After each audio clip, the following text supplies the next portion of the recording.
Welcome to Pulse, today's hotel, restaurant, and bar industry news. A deep dive from HRBUniversal, navigating your industry. With insights from leaders. The hospitality industry in 2026 is fighting a three-front war: a collapsing food safety net, wildly shifting consumer flavor demands, and a frantic race for AI-driven operational survival. Absolutely. Welcome to Pulse, today's hotel, restaurant, and bar industry news deep dive, brought to you by HRBUniversal. We are delivering the critical updates, trend analyses, and operational intelligence you need to stay ahead in hospitality. It is so great to be here breaking this down. Yeah, and today we have a very specific mission for this deep dive, and it is entirely focused on you. I mean, you, the operator, the executive, the GM, who is out there fighting for margin in the trenches every single day. Right, because it's a bloodbath out there right now. It really is. Like, if you take the live FDA outbreak tracing data and put it right next to the 2026 State of the Restaurant Industry Report, and then overlay that with the latest capital movement metrics from Level CFO and Consumer Edge, this incredibly polarized picture emerges. Yeah, totally polarized. But, there's this very clear, albeit super narrow, path where smart operators are actually finding genuine, sustainable growth right now. And our goal today is to map that out for you. Exactly. We really want to explore that direct causality between the technology that's humming quietly in your back of house and these deeply biological shifts happening in your guests' palates. Right. And, of course, the macroeconomic forces that are just completely rewriting the rules of the supply chain. Because, honestly, it's the only way to look at the industry right now. We can't keep siloing these things. No, we cannot treat the kitchen, the dining room, and the global economy as separate silos. They are one single, highly sensitive ecosystem. I mean, if a logistics bottleneck happens in the Middle East, it eventually impacts how, a line cook logs the temperature in Ohio. Wow, yeah, that's a great way to put it. So to protect the bottom line, we really have to look past the raw statistics, break down the actual mechanics of why these shifts are happening, and then translate those mechanics into aggressive operational strategy for you. So let's just dive right into it. Let's start with what is arguably the most visceral threat to any hospitality brand today, which is the fundamental breakdown of the agricultural safety net. Oh, man. Because we are watching this unprecedented surge in foodborne illness outbreaks at the exact moment the regulatory framework meant to catch them it's being paused. It's terrifying. Just look at the live data we have right now. There's this massive Cyclospora outbreak linked to Taylor Farms de Mexico iceberg lettuce. And this hit Taco Bell and a bunch of retail channels incredibly hard. Really hard. The CDC is currently reporting 9,481 illnesses across 17 states, 398 hospitalizations, and tragically 2 deaths in Michigan. But what strikes me when I look at these epidemiology reports? It's not just the sheer scale of it, though that is massive. It's how incredibly difficult it was to trace. The lag time is insane. Right. Well, the tracing process for a vegetative commodity like iceberg lettuce is just a forensic nightmare. I can imagine. Yeah, I mean, when an outbreak of this scale happens, the FDA can sometimes pinpoint a major distributor, like in this case, tracing the lettuce served at Taco Bell back to that specific Mexican supplier. Right. But the CDC has to broaden the net, because it isn't just one brand affected. It's literally anyone who consumed that contaminated crop across various retail and food service channels. Wait, so how do they even track that down? Honestly, when public health investigators conduct their ingredient-level analysis, they're essentially working backward through human memory. Oh, wow. That sounds awful. It is. They interview patients, and in this specific outbreak, 90% of them remembered eating iceberg lettuce. But think about the timeline here. By the time a patient actually feels sick, goes to a hospital, gets a confirmed diagnosis, and then gets interviewed by a health department official, weeks have passed. The food is long gone. Exactly. The food has long been consumed or thrown away. There is zero physical evidence left in your restaurant walk-in. The entire investigation has to rely on the traceback records provided by the operators and distributors. Which is absolutely terrifying when you consider this isn't some isolated incident, right? While the industry is reeling from the Cyclospora, we have 2 completely distinct salmonella outbreaks running simultaneously. Yeah, the data is alarming. Right. There's a cluster of 345 cases tied to jalapeno peppers from Sinaloa, Mexico. And that one swept right through major players like Chipotle and QDOBA, hitting 27 states with 36 hospitalizations. And the correlation on that one was huge. Yeah, the data shows a 93% correlation of victims reporting they ate at a Mexican-style restaurant before getting sick. And then completely separate from that pepper issue, there are 98 cases of salmonella linked to Midwest Poultry Services shell eggs across 17 states. Just compounding the problem. Exactly. So we have major, highly resourced chains, companies with massive quality assurance departments, getting caught in the crossfire of agricultural contamination. If a multi-billion-dollar brand can't stop a contaminated pepper from reaching the prep table, what chance does, like, a regional group or an independent operator have? And that right there is the core vulnerability. The U.S. food safety infrastructure is fundamentally strained. I mean, agencies like the FDA and the USDA, along with the CDC's tracking networks, they're basically operating a patchwork system designed for a much simpler, more localized era of food production. Yeah, it feels very analog. It really is. Let's look at how the CDC's PulseNet actually works. So it's a national laboratory network that compares the DNA fingerprints of bacteria from patients. Okay. So if a patient in Ohio and a patient in Texas both get sick, PulseNet sequences the pathogen's genome to see if they match. If they do, boom, it signals a multi-state outbreak. And then FoodNet tracks the demographic trends of that illness. Sounds high-tech so far. It does. But here is the critical flaw. Identifying that two people have the exact same strain of salmonella doesn't tell you what they ate or where it came from. Right. It just tells you they have the same bug. Exactly. To figure out the source, investigators need a rapid, highly detailed paper trail showing exactly where every ingredient in a specific meal originated. And right now, in most operations, that process takes weeks instead of hours. And this is where the massive legislative shocker comes in. Yeah. Because we have this glaring vulnerability. And the FDA actually had a theoretical silver bullet ready to go, which was the FSMA 204 food traceability rule. Right. Everyone was bracing for that. Yeah. For those keeping track, this was the mandate that would require companies to digitally trace critical tracking events, or CTEs, using key data elements within 24 hours. So if there's an outbreak, the government could basically hit a button and instantly see the entire supply chain of that jalapeno. That was the dream. Right. And it was scheduled to be enforced in January 2026. But Congress just officially delayed enforcement until July 2028. They literally just hit the pause button. Which is wild. The government essentially admitted that the industry is just not technologically prepared to comply, so they granted a 2.5-year reprieve. But, like, operators really need to understand the profound danger of treating this delay as a free pass. Absolutely. Because the way I look at this delay, it's like driving without a seatbelt just because the Highway Patrol announced they are pausing ticket writing for 2 years. That's a great analogy. Right. Sure, you save a few bucks on compliance costs today and the government won't slap you with a fine. But when the crash happens, the physics of the accident do not care about the police union's memo. The crash will still kill you. Yep, the damage is done. If you serve contaminated food in 2026, the consumer market isn't going to look at the congressional calendar and say, oh, you know, it's okay, FSMA 204 isn't enforced yet, so we forgive you for hospitalizing our family. Ever. A single recall tied to your brand will permanently destroy your valuation. What's fascinating here is that the public market is just entirely unforgiving. And if we are being completely honest about the operational reality inside most restaurant kitchens today, they are entirely exposed. Oh, completely bare. Because many operators still rely on manual, paper-based processes for compliance. I mean, picture a Friday night dinner rush.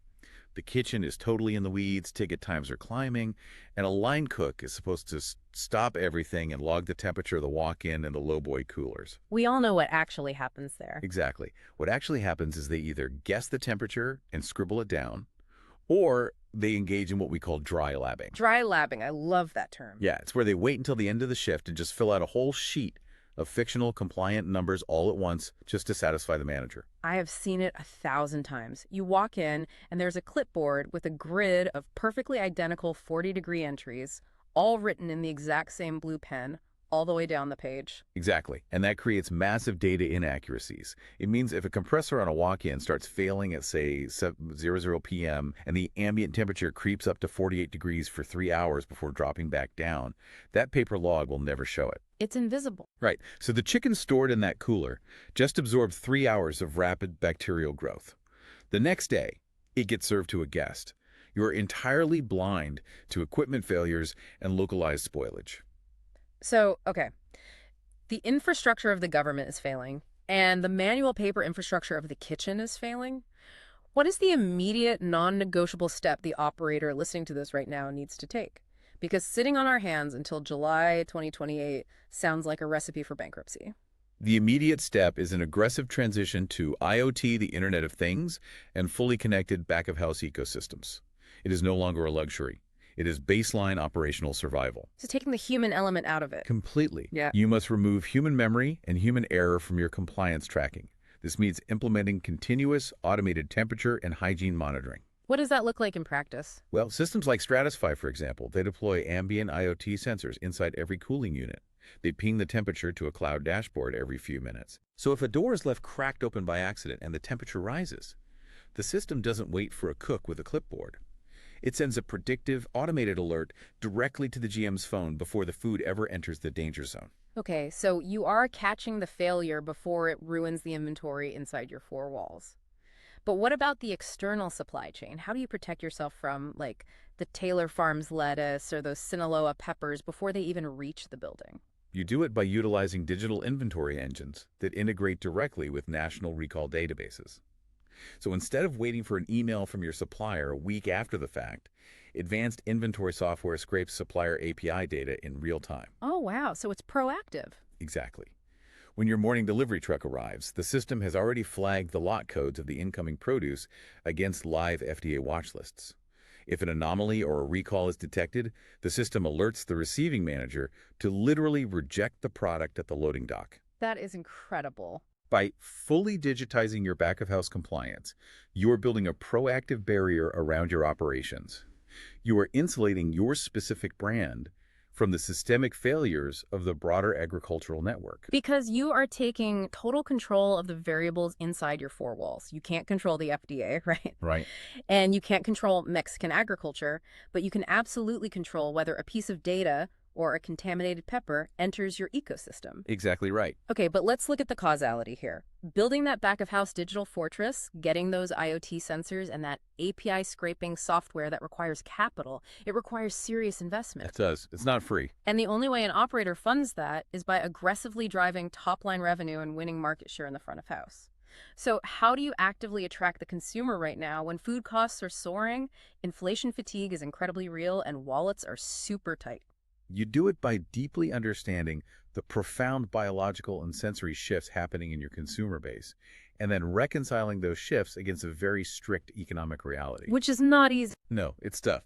The Consumer Edge Restaurant Outlook for 2026 shows a highly polarized dining public pulling operators in two completely opposite directions simultaneously. Let's break down those shifting demands, because this is fascinating.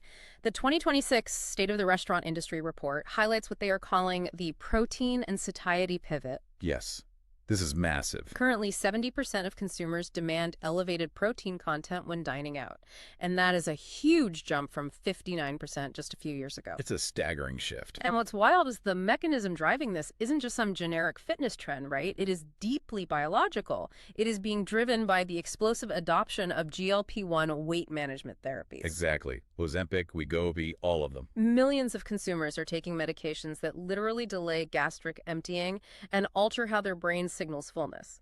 They are not going to a restaurant looking to gorge on a massive 2,000-calorie plate of refined carbohydrates anymore. They physically cannot eat it. Right. And they don't crave it. They want what the report calls functional satiety. They want dense, high-quality nourishment that makes them feel full and energized without the caloric bulk. And the operational impact of that biological shift is massive. I mean, culinary directors and category managers are being forced to completely re-engineer core menu offerings. Right, because protein is expensive. Exactly. How do you offer premium protein fortification that satisfies a GLP-1 user without absolutely destroying your prime costs? Whole muscle meats like a massive steak or a large chicken breast are incredibly expensive. So the challenge becomes delivering that feeling of fullness through much smarter ingredient architecture. But wait, it gets infinitely more complicated. Because while these consumers want healthy, satiating protein, they also want to be absolutely blown away by the flavor. Like, they are not looking for bland boiled chicken. No, not at all. We are seeing this massive wave of sensory adventurism, and it's heavily divided by generation. Look at the Data Central metrics. Gen Z and millennials are 5 times more likely to demand sour, fermented, and spicy. That sweet and spicy combination flavor profiles compared to baby boomers. Spicy is everywhere right now. It is. Look at mango habanero. Its penetration on menus has surged 129% over the last 4 years. Black currant was just named the 2026 flavor of the year. Consumers are hunting for aggressive, complex profiles like zero-proof botanical elixirs, fermented glazes, global mashups. Which creates a tremendous operational tension for the kitchen. Oh, I bet. Consider what it takes to actually execute those flavors. Creating a complex fermented craft glaze or a multi-layered botanical elixir is highly labor-intensive. It requires specialized prep, higher prep times, and much more skilled labor on the line. Right. So consumers want high-quality fortified proteins, and they want highly complex, labor-intensive sensory experiences. Yeah. Yet, and here is the brutal economic reality, the consumer edge data shows that despite demanding these premium elements, the consumer is actively trading down. That is the ultimate contradiction. They're exhausted by inflation. They want premium value. And the data proves it, right? The brands currently winning the market share war aren't the hyper-expensive experimental concepts. It's brands like Chili's, Texas Roadhouse, and a newly revitalized Red Lobster, which bounce back purely by introducing consistent, aggressive value combos. Exactly. Middle-income consumers are flocking to these sit-down, reliable chains because the perceived value justifies the spend. And I mean, even convenience store operators are watching this. They're trying to figure out how to grab that functional satiety market, but most of the C-store space is just fluff right now. They're so bogged down trying to reshape their labor models to look attractive to workers as minimum wages rise. They really haven't fully cracked the premium culinary code yet. No, they're distracted by labor right now. Right. But back to restaurants. How on earth does an independent operator, or even a mid-size group, afford to offer premium fortified proteins and labor-intensive, spicy fermented reductions while simultaneously competing on price with the sheer buying power of a Texas Roadhouse? I mean, it feels mathematically impossible. It feels impossible if you are operating on a traditional restaurant model. But the Strategic Trend Report outlines exactly how the winners are doing it. They call it the high-tech, high-touch balancing act. Okay, what does that mean? Well, when an operator is faced with shrinking margins, the natural panic-driven instinct is to cut costs in the front of house. They shrink the portion size, they swap a high-quality protein for a cheaper filler, or they strip away the complex adventurous flavors because the prep takes too long. Sure, penny pinching on the plate. Right. But when an operator does this, they fall directly into what is known as the rationalization trap. The rationalization trap. Okay, I need a concrete example of this because I feel like I see operators do this all the time without realizing the damage they are causing. Oh, they do it constantly. Let's use a real-world scenario. Imagine a mid-tier casual dining brand known for a premium, hand-breaded chicken tender meal. Okay, classic staple. Food costs spike. The CFO looks at the spreadsheet and says, look, if we shrink the size of each chicken tender by just 1 ounce and we stop using our house-made spicy glaze and switch to a cheaper pre-bottled sauce, we save 8 cents per plate. The customer won't even notice. Oh, no. They rationalize the degradation of the product. But the customer does notice. They might not literally weigh the chicken, but subconsciously, the plate feels lighter, the flavor feels flatter, the perceived value plummets. Right, the experience is ruined. Exactly. And within a quarter, that brand sees a 15% drop in foot traffic.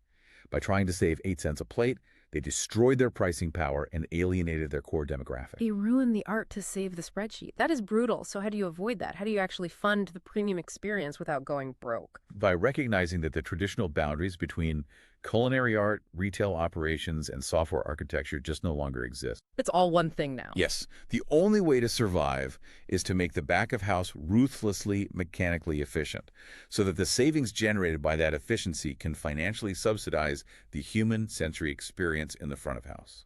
The efficiency of the machine pays for the art of the chef. I love that phrasing.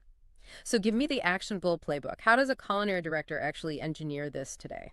On the culinary side, you design for multi-textural functional satiety. You stop relying purely on massive, expensive cuts of whole muscle meat. Instead, you create combinations. What? You use a smaller portion of high-quality protein, but you pair it with dense, fiber-rich elements and soft, high-intensity flavor centers, like a whipped, fermented feta surrounded by fortified, crunchy outer coatings. Oh, that sounds amazing. Right. You deliver the physical sensation of fullness and the explosive flavor the GLP-1 demographic craves, but at a heavily reduced plate cost. Second, you lean heavily into the sour and spicy profiles for Gen Z. Fermentation and aggressive spice profiles are actually excellent low-cost ways to elevate relatively inexpensive base ingredients. But, like we said, to afford the labor to prep those complex flavors, you have to find the money somewhere else in the building. Exactly. And you protect those prime costs by utilizing advanced point-of-sale and inventory automation. You have to eliminate invisible waste. Right. The leaks in the bucket. Yes. Platforms like Craftbulls Crafty combine real-time POS transaction data with automated supplier invoice scraping. If you are running a bar, industry averages show you are losing roughly 4% to 5% of your liquor inventory to overpouring, spillage, or unwrung drinks. Which is a massive hit to the bottom line. Huge. And in the kitchen, you are losing margin to unlogged spoilage. Advanced automation flags these discrepancies the moment they happen. If you can recover that 4% of lost margin, you take those exact dollars and reinvest them directly into your menu innovation and your value pricing. Wow. You automate the back of the house so you can afford to deeply humanize the front of the house. Which brings us to a massive realization. If achieving that ruthless BOH efficiency is the only way to survive, then we need to look at how the entire industry's infrastructure is pivoting to support it. All connected. The capital markets, the global supply chains, and the physical buildings themselves are all shifting.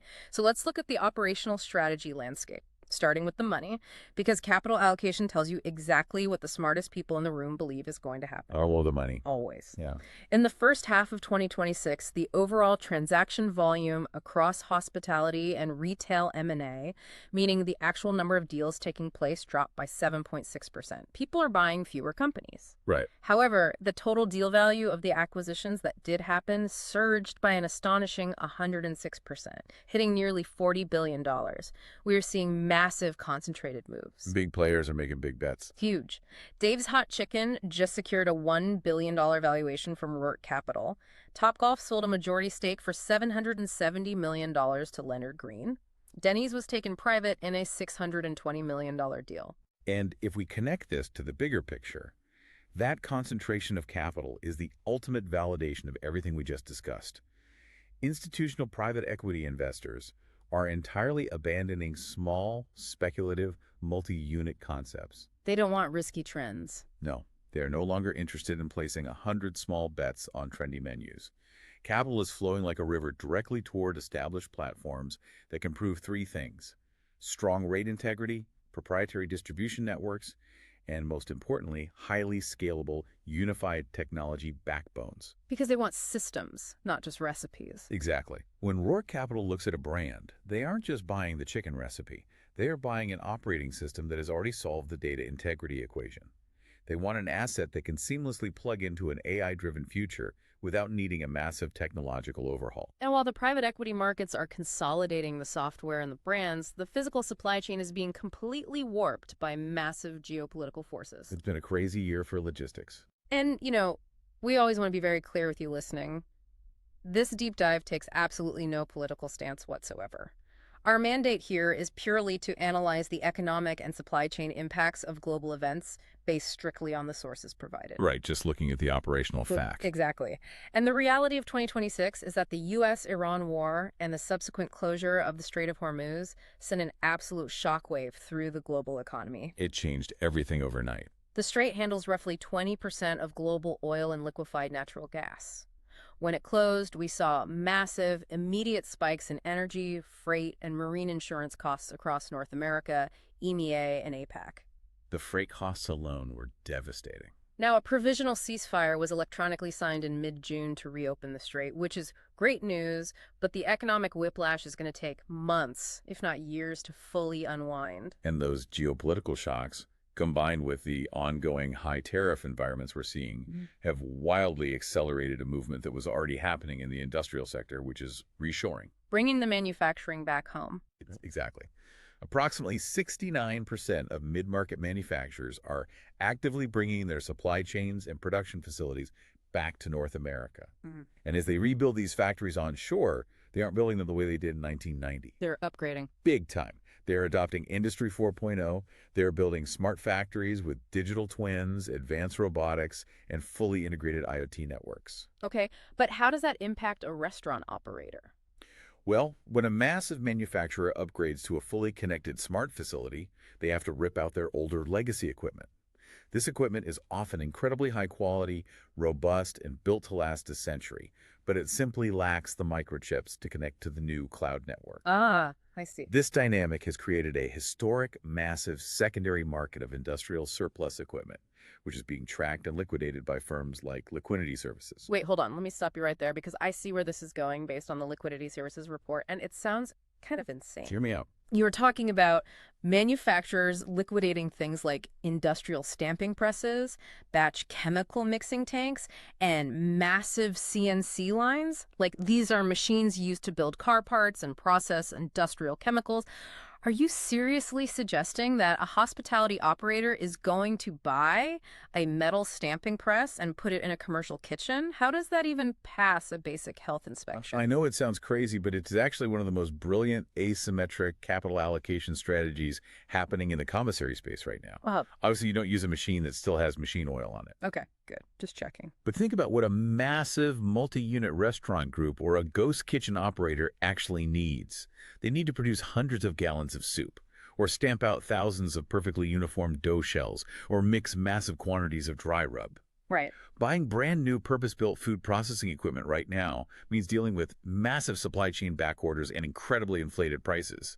Smart operators are going to liquidators and buying a surplus industrial batch tank for pennies on the dollar. And then what? Just wash it out. No, they bring it in, strip it down, retrofit it with FDA-approved food-grade stainless steel liners, switch out the mechanical lubricants for food-safe equivalents, and suddenly they have a heavy-duty industrial-scale production line up and running in a fraction of the time and for a fraction of the cost of buying new. That is wild. It is a pure speed and availability play that completely bypasses the traditional restaurant equipment bottlenecks. Okay, when you explain the retrofitting, it actually makes a ton of sense. It is basically industrial hacking for the culinary world. Exactly. But this all circles back to technology. Whether you are running a retrofitted commissary or a high-end dining room, everyone wants to talk about artificial intelligence right now. It is the ultimate buzzword. Oh, you can't escape it. A recent executive survey showed that 87% of leaders confidently claim they are AI ready. Yet in that exact same survey, 42% admit their technology infrastructure is a major hurdle. I call that the confidence reality gap. Every executive wants the magic of AI to instantly optimize their labor and lower their food costs. But very few have actually done the unglamorous plumbing required to make it work. We really have to define the critical difference between data quality and data integrity. Break that down for us. Data quality is simply a foundational diagnostic. It basically asks, is the data in this one specific spreadsheet spelled correctly? Does it look right in isolation? Okay. Data integrity is completely different. Think of data integrity like the plumbing in a massive hotel. Data quality just means the water sitting in the sink is clean. Data integrity means ensuring that the clean water pipes aren't crossing into the raw sewage lines behind the walls before the water even reaches the tap. Ooh, but great analogy. Data integrity is the holistic accuracy, consistency, and contextual truth of your data across the entire enterprise, managed through strict governance. Right, so if your point of sale data says you sold 50 steaks tonight, but your inventory depletion software only shows 20 steaks leaving the walk-in, and your labor scheduling app shows you had 0 grill cooks on the clock, your pipes are crossed. Exactly. You absolutely cannot deploy enterprise AI without data integrity. If you feed that highly conflicted garbage data into a machine learning algorithm, the AI isn't going to magically fix your restaurant. Yeah. It is just going to help you make mathematically confident, terrible decisions at light speed. Garbage in, garbage out, just faster than humanly possible. And when we look at the level CFO benchmarks for 2026, they make the financial stakes of this very clear. Prime cost, which is your total food cost combined with your total labor cost, is the absolute only margin metric that matters at the line level. The only one. If your data lacks the integrity to track your prime costs in real time, you are essentially flying a commercial airliner totally blind. Now, let's add one final massive physical variable to this operational matrix, which is the weather. Colorado State University released their forecast predicting a below normal hurricane season for 2026. They're projecting 13 named storms, 6 hurricanes, and 2 major ones. And that forecast introduces a massive behavioral risk for operators. How so? When operators hear below normal, the psychological response is to relax. They cut their disaster prep budgets to save a little cash because things are tight. But as we saw with recent storms like Helene and Milton, below normal frequency does not mean low impact. Not at all. Those storms caused over $113 billion in damages and peak power outages for 9.5 million people. In hospitality, if your power grid fails, the financial devastation is immediate. You lose everything in the coolers. Exactly. Restocking a single commercial walk-in refrigerator easily costs thousands of dollars. Flooding can cost tens of thousands in structural remediation. You cannot operate a highly sophisticated AI-ready tech backbone if the literal electrical backbone of your physical building is vulnerable to a Category 2 storm. So let's synthesize this entire deep dive into an executive playbook. We have institutional capital demanding tech-enabled margins, global supply chains shifting into the surplus market, a massive gap in AI readiness, and highly volatile physical threats. What are the 3 non-negotiable operational pillars a leader must execute tomorrow morning? First pillar, micro-labor optimization. You must immediately stop scheduling your staff in hourly blocks. Really? Hourly blocks are the standard. Not anymore. According to the Level CFO data, adjusting your labor to match the actual minute-by-minute demand curves of your guests reduces labor costs by 5% to 10% without cutting a single employee shift. Wow. You achieve this by using 15-minute interval scheduling. A Monday lunch rush is a completely different business model than a Friday dinner service. They just happen to share the same roof. You must track your revenue per labor hour, or RPLH, by day part, and schedule in 15-minute microbursts to eliminate all that standing around time. Second pillar, tech procurement and the surplus wave. Like you said earlier, stop waiting 6 months for expensive, back-ordered, brand-new prep equipment. Capitalize on the industrial reshoring trend. Go to the liquidators. Find the high-quality, robust, legacy equipment that manufacturers are discarding, retrofit it for food safety, and build out your large-scale prep and commissary kitchens at a massive discount. Absolutely. And the third pillar is total physical resilience and disaster prep. You must harden the facility right now. Do not wait for the meteorologist to name a storm. Right. If you rely on standby generators, go outside today, ensure there are 3 feet of clear space around them for ventilation, and run the maintenance checks. And if you are operating a smaller footprint like a cafe or a catering staging area in an apartment or condo building, invest in heavy-duty portable power stations like the Generac GB2000. Because you can't run a gas generator indoors. Exactly. Ensure you calculate the wattage correctly. It must have the capacity to run a 120-watt commercial fridge for hours to save your high-value inventory. And train your staff strictly on the FDA disaster rules. An unpowered refrigerator is only safe for 4 hours. A full closed freezer is safe for 48 hours. Protect your prime costs by physically protecting your assets. That is the multi-domain resilience required to survive and thrive in 2026. You're optimizing your labor down to the 15-minute mark, you're creatively hacking the industrial surplus market to build out your commissaries, and you are actively hardening your physical power grids to protect your inventory. And this leads to one final, really critical realization for the future. As operators master this level of data integrity and physical resilience, they have to prepare for the immediate next phase of technology. What's next? Right now, we are talking about AI that analyzes your data and recommends a better labor schedule or suggests a tighter inventory order. But we are moving rapidly toward agentic AI. Agentic AI? Yes. These are autonomous, highly intelligent software agents that won't just make recommendations, they will take action. In the very near future, your agentic AI will notice a spike in local event traffic, independently negotiate a spot price contract with your produce supplier, execute the purchase, and instantly hire 3-gig economy prep cooks to handle the volume, all in real time, completely without human oversight. Oh, wow. So if your data plumbing isn't perfectly clean right now, you aren't just getting bad advice on a dashboard.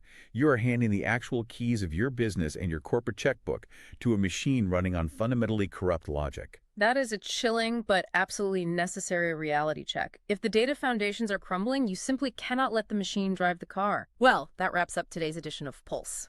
Before you get back to your floor or executive suite, make sure to check out the other powerful shows in the HRBUniversal network. Kitchen to C-Suite, your definitive roadmap for advancing hospitality careers from entry-level up to executive leadership. Mise en Place, culture-first leadership and organizational strategies focused on safety, compliance, and building top-tier workplace culture. The Recipe for Results podcast, extra fast, high-impact extras packed with operational tactics and actionable solutions. 86ing the bad habits, cutting out systemic operational flaws, bad leadership habits, and inefficient practices across hotels, bars, and restaurants. Such a great lineup. This podcast is supported by the generous commitment of our sponsors, and we extend a special thank you to HRBUniversal. Their dedication to providing comprehensive resources and promoting excellence is key to empowering professionals across the culinary and hospitality industries. We also want to acknowledge the Plate and Pour Collective Equity Partner Program. This initiative exemplifies a true commitment to fostering shared success and equitable growth within the food and beverage sector, helping entrepreneurs build a more inclusive and thriving future. The journey to the C-suite is fueled by innovation, relentless dedication, and the right network. We encourage you to engage with the resources and support offered by our sponsors. For details on how to connect with HRBUniversal and the Plate and Pour Collective Equity Partner Program, visit hrbuni.com or search HRBUniversal online. We look forward to having you join us for our next episode, where we will continue to explore captivating topics designed to elevate your career and entrepreneurial drive. We really do. Stay ahead with Pulse Time. Today's hotel, restaurant, and bar industry news deep dive brought to you by HRBUniversal. Don't miss a beat. Whether you're commuting to work or unwinding on the couch, we've got your industry insights covered. On the go. Subscribe and list on Apple Podcasts, Spotify, YouTube, Amazon Music, Audible, iHeartRadio, Deezer, or visit hrbuni.com mobile app. Take the HRB network with you everywhere by getting our mobile web app at hrbuni.com apac.com/EP. Big screen experience. Level up your show viewing / stream Pulse directly on TV via Roku or Amazon Fire TV. Until next time, keep innovating and striding for excellence.